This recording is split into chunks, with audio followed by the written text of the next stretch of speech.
This week, on a brand new episode of Black, White, and Red All Over, we have found some books to read, review, and recommend to all of you. So give us just a few minutes, and we will make sure you leave the comic shop with some of the best books out this week. Guaranteed. That does look good right there.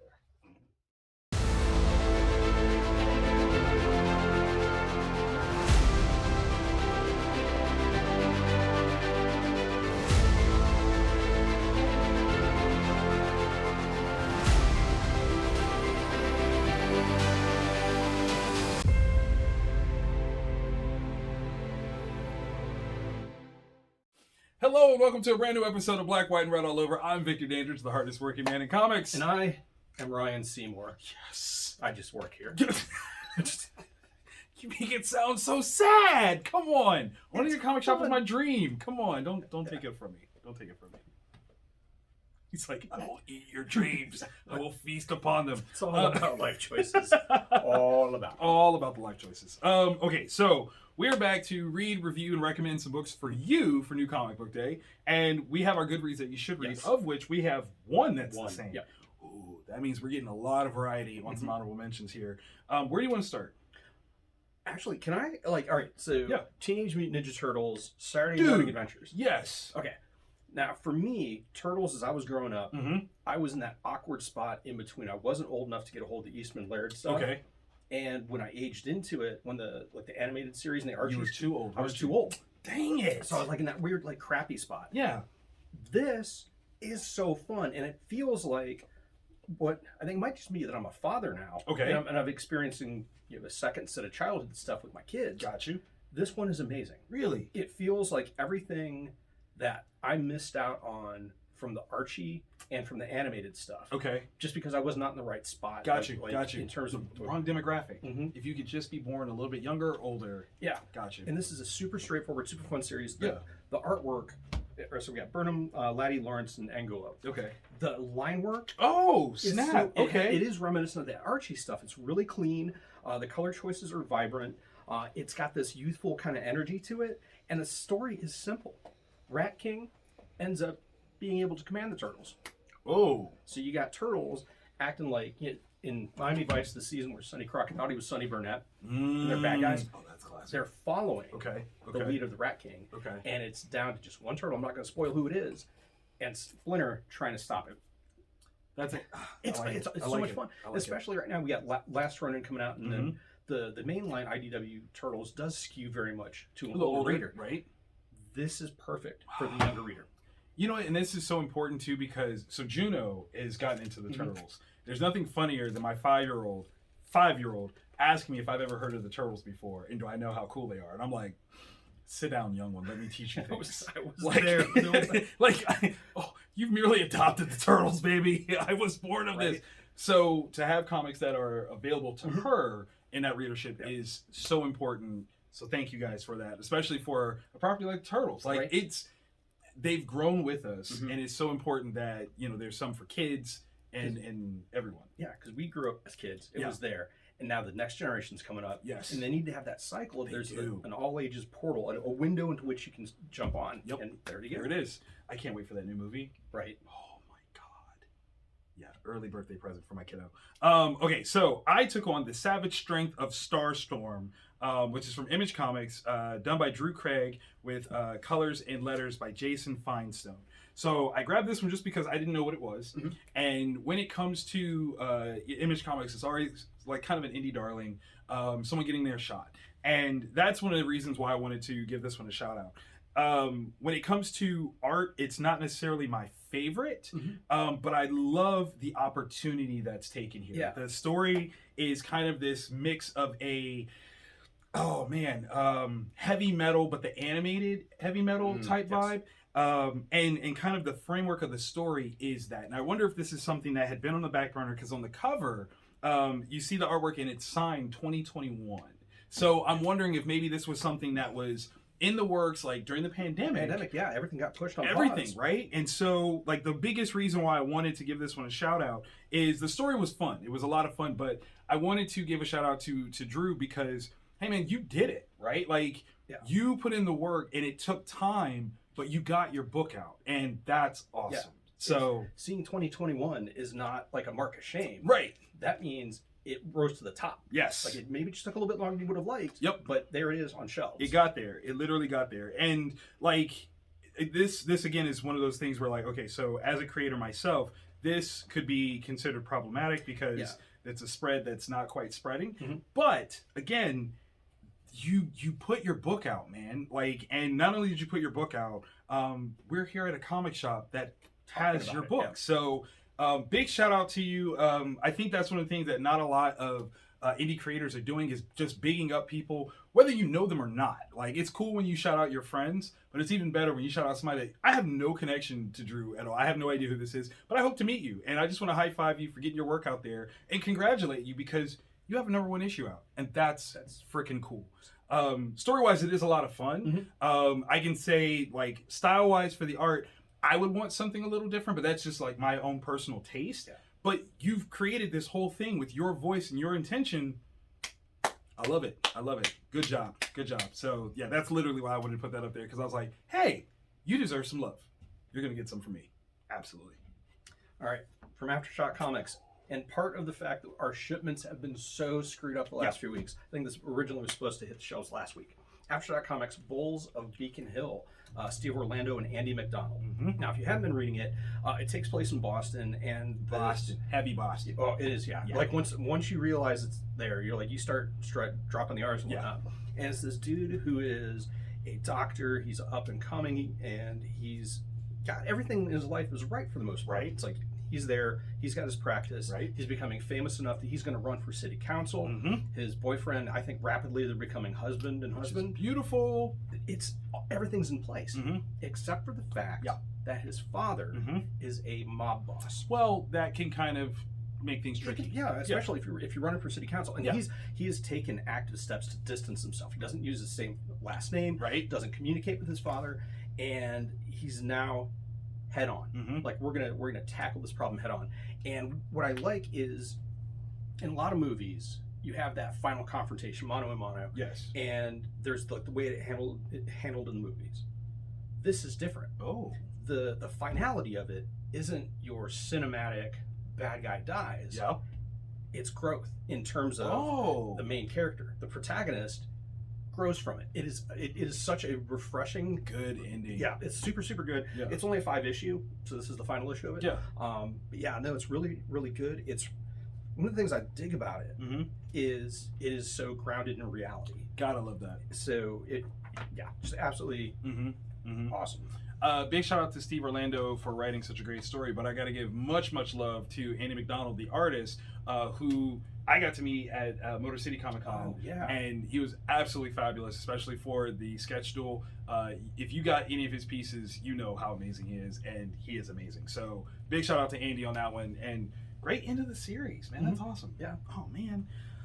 Okay, so not quite the end of the series, but we're getting there. Silver Surfer, Ghostlight, John Jennings, Delandro, Milla. This is issue 4, okay? And this one, it's so interesting because Elon was here and he was kind of talking about how, this one is not a Silver Surfer story as he thought it was going to be. He thought it was going to be more about like Norrin Rad. Yeah. And what it hit me was, no, this is kind of more like the Silver Surfer stories of old, where the Surfer is such a powerful character that more often than not, he was kind of in the background of things happening. Yeah.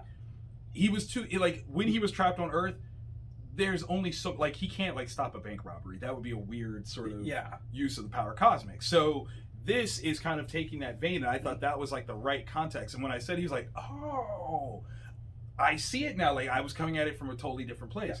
Yeah. And the context is, with this whole... Oh my God, how do I say this? Okay, so Al Harper, who made an appearance in an earlier series from like the 1960s. Anyone's go. Yeah, like a whole bunch, but should definitely be available digitally, so we can read that right now. Had an interaction with the Stranger, another cosmic entity.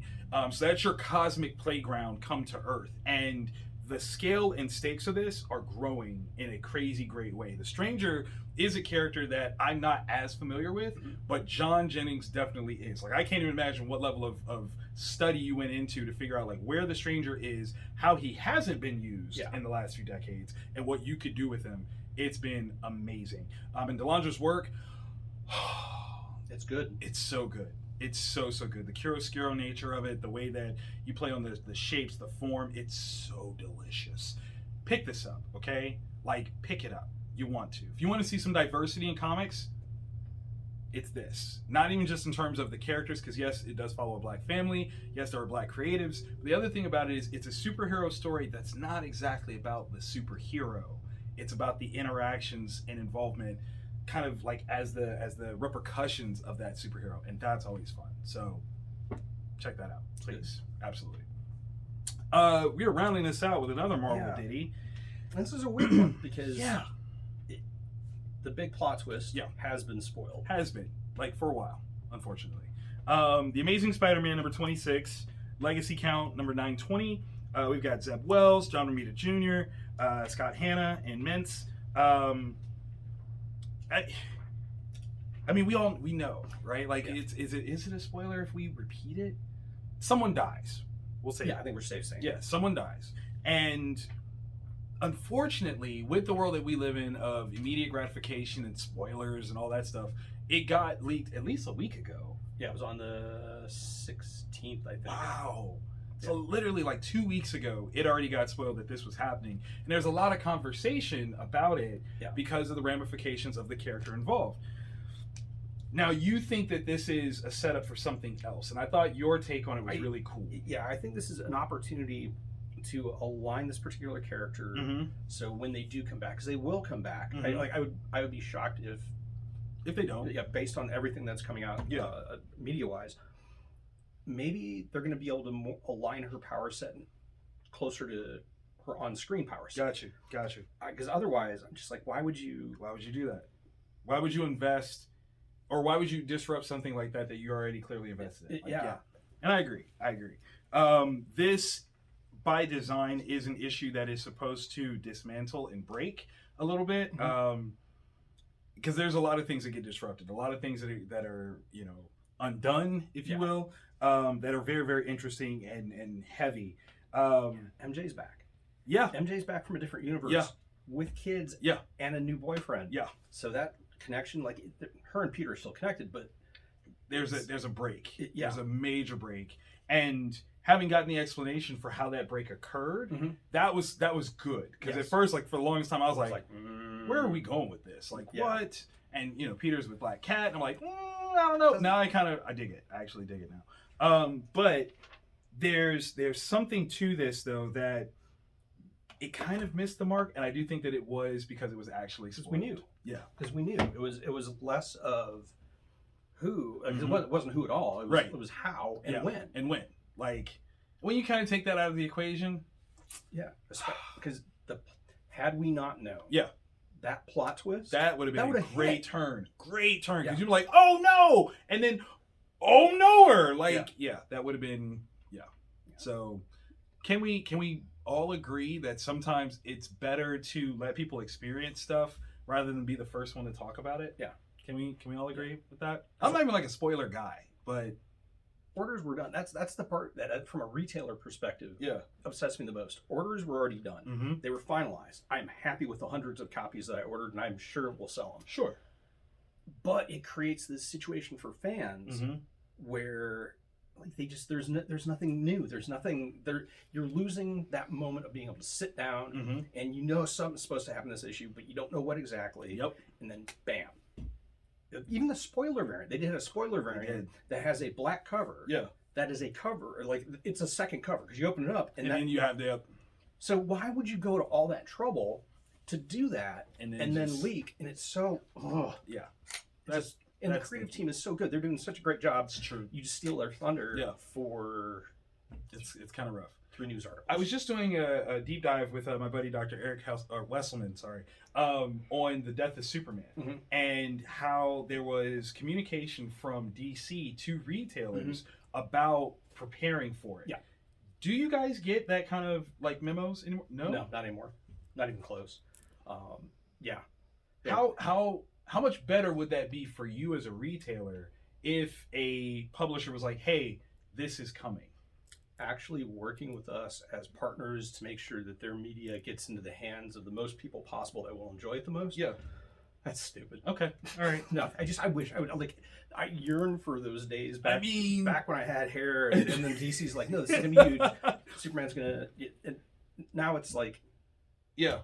I think the wildest thing that I saw in this deep dive was that they had an ad slick that basically, if you print it out and sent to your local newspaper, they would reimburse you for it. Yeah, there used to be DC co-op dollars that were based on your. It was a rolling 12-month total of your sales, and there was like a percentage of that was, and as long as you used it for printed media, radio media, anything, and it was nothing but DC and or Vertigo product,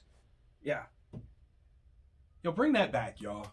Bring that back, okay? Like, I'm just saying, like, now that we've got, like, separation of distributors and there's all these different... Bring that back. Help us advertise. Yes, like, help the retailers work for you guys. Because when I saw that, I was like, that's the most amazing thing I've ever seen. No, that used to be... We used to run ads all the time on radio and in print.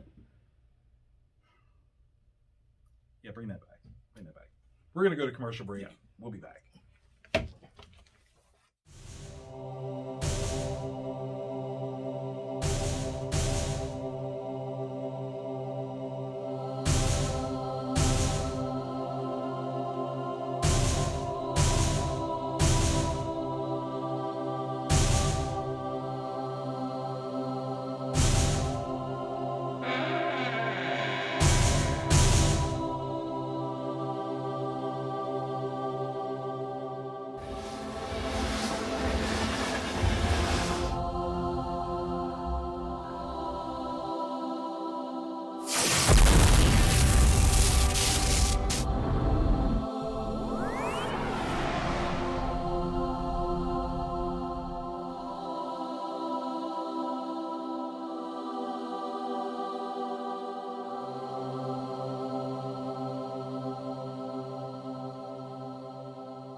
Welcome back to Black, White, and Red All Over. I'm still Victor Dangerous, the hardest working man in comics. Ryan Seymour. I don't know why my voice did that. Like, I wasn't even trying. It just was like, I still work here. I'm trapped. Let me go. No, sir. The runes have not released you. They still hold their power over you. Speaking of.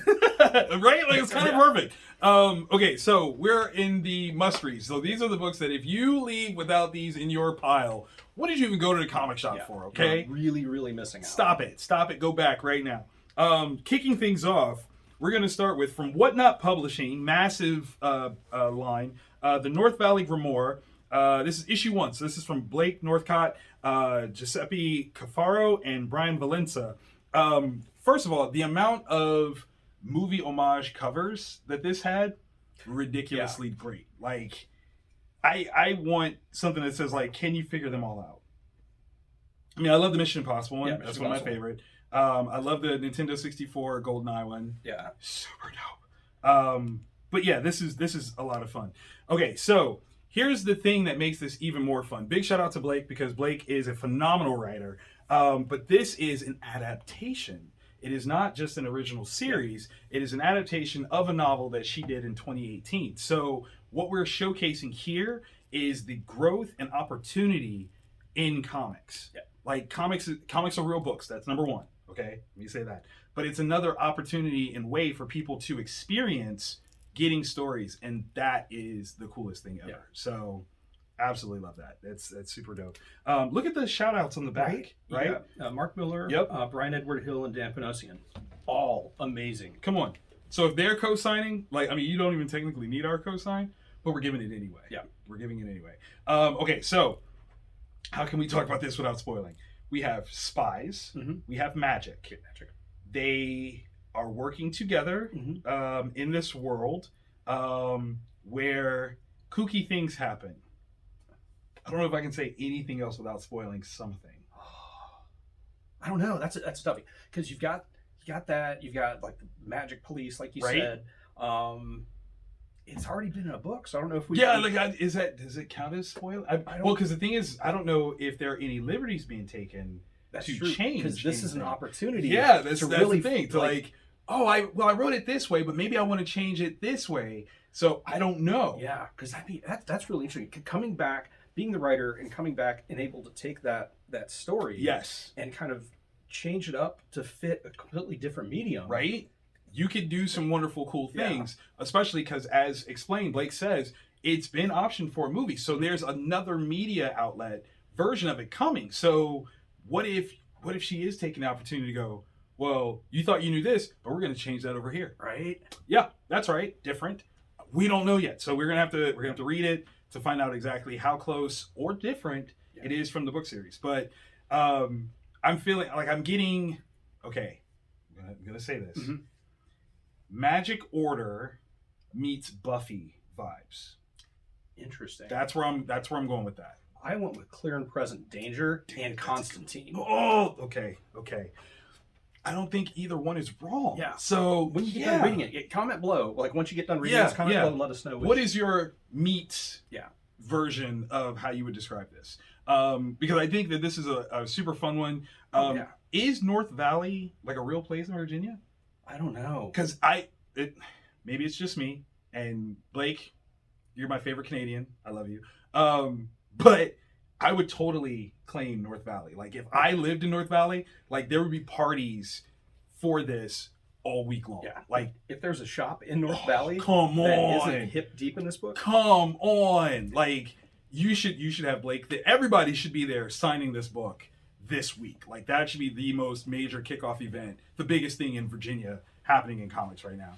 I'm just throwing that out there. If that's not what's happening this week, next week, make it happen. Yeah. Okay? Like, make it happen.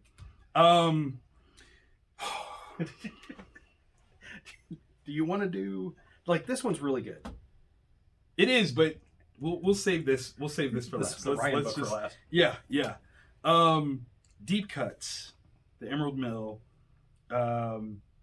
This is a series that is not supposed to work in traditional American comics. It's not superheroes. It's not fights and tights at all. It is slice of life stories from the past. Mm-hmm. I don't even know if these are true stories.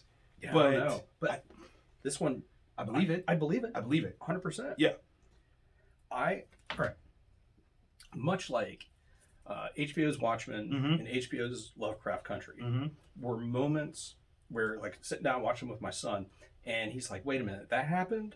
That's a real thing? That's a real thing? Yeah. I didn't even think that there'd be something like that. That's amazing. There's something that happens in this. That was just like, Yes. how do you know? Like, It's brilliant. Imagine being that dude Yeah. when you have someone, I don't even know, she doesn't know that she's entitled. Right? But But when she said what she said, I was Yeah. like, ooh, I shouldn't have said that. Yeah. I know you didn't mean it that way, but but you still shouldn't even have said it like Yeah. that, because you are stepping on. You are literally stepping on. Mhm. To his face. Yeah. Like to his face. And I think that's the tricky part. Okay, so creative team. Kyle Higgins on words, Joe Clark on words. You guys working together, phenomenal. Like you're telling phenomenal stories. Helena Macelis on pencils and inks, and Igor Monti on colors. Okay, so Helena and Igor, if you guys work on books without each other, don't ever, never ever. because Y'all need to be the same person. this out-Mac David Mack. Oh, Like, God.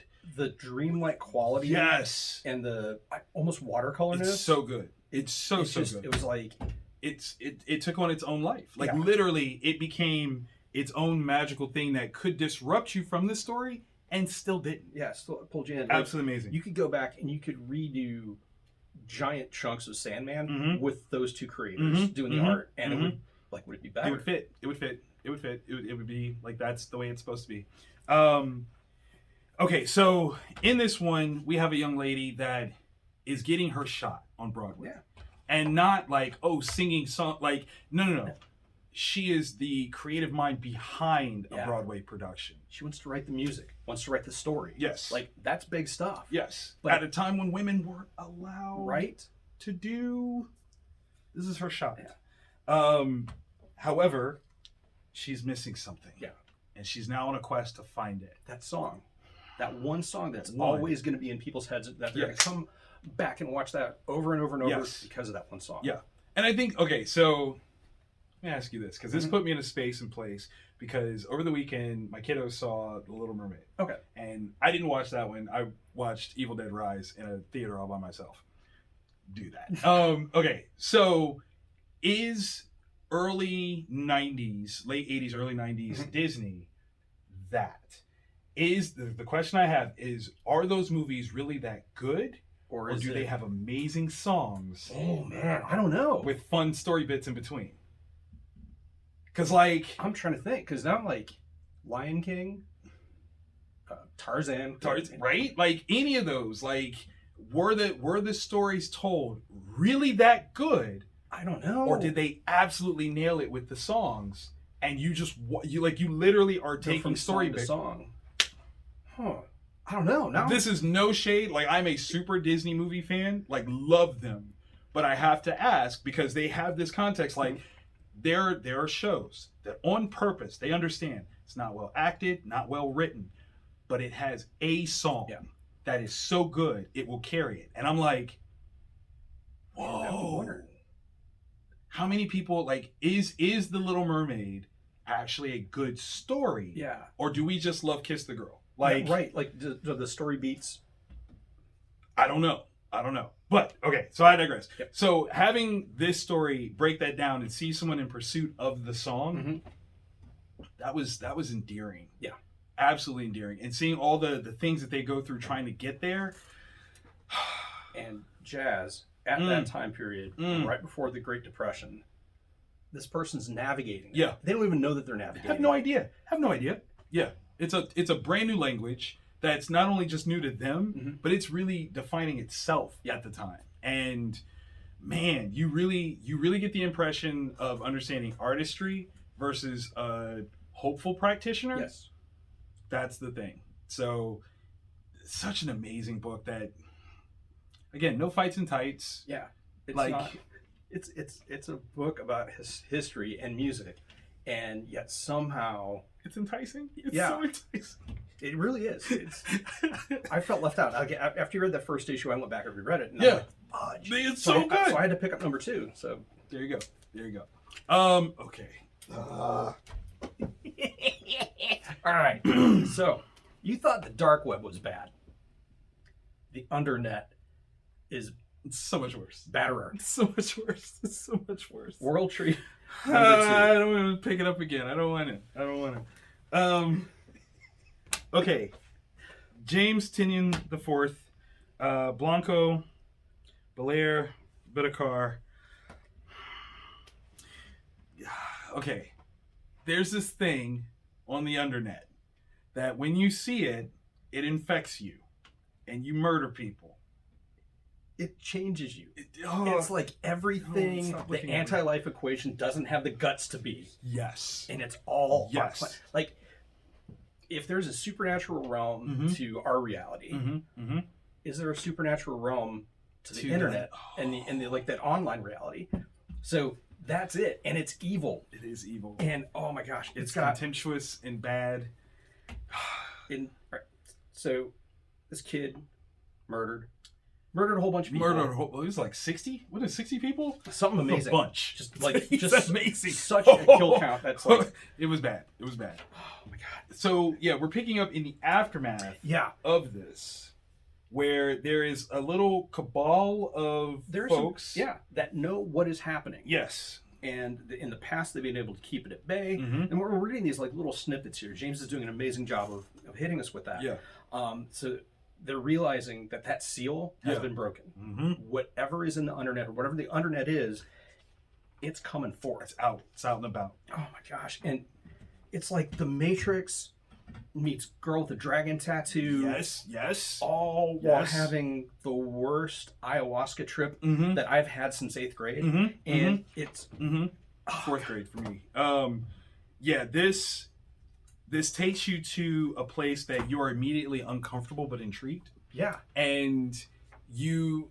Like, okay, so you know you shouldn't be looking at it. You shouldn't. You like really... that's the thing. Like it's gonna mind worm you, it's gonna get in there, and it's not gonna let go. And you're willingly doing it to yourself. There is a reveal at the end that I immediately announced, yeah, this is a Ryan book. I don't know, I want to be on this train anymore because that was beyond creepy. Yeah. Beyond creepy. There are pages that are so well laid out. Yes. That the story is actually just told. You're pulled through the panels in the right way, and it gives you the feeling that you're supposed to have. Like there's this particular room that you're in, and this person's exploring it, and you immediately know just how horrible this situation is, but they don't grasp it yet. At all. At all. And the choices between, like the different scenes where different characters are happening, the color choices. So good. Like this is one of those amazing books that and it could be my bias. Okay. But I'm sensing this has a potential Eisner nomination. Oh yeah. At some point in the future. Yeah. On multiple levels. Okay. Multiple levels. Let me just say, if there was an Eisner Award for the best character side story, it's with the agent that's with Silk. Right. Okay, here's the thing. There's narrative, right? Which is, how you get from the beginning of the story to the end of the story. But there are some parts and pieces where a characterization comes through, and they're going to tell a story that doesn't necessarily fit within the narrative, but it's there. That is one of the best ones I've ever seen in my life. Right. Because I was into that. So I'm like, well, what happened? Right. What, really? Oh, okay. Yeah. That had nothing to do with the plot. Nothing. Yeah. That dude and his story outshined Siobhan Silk. Her name is Siobhan Silk, and she has an eye patch. Nothing compared. Don't care about her. Yeah. I want to follow this dude. Okay, Nick and his proclivities, we'll say.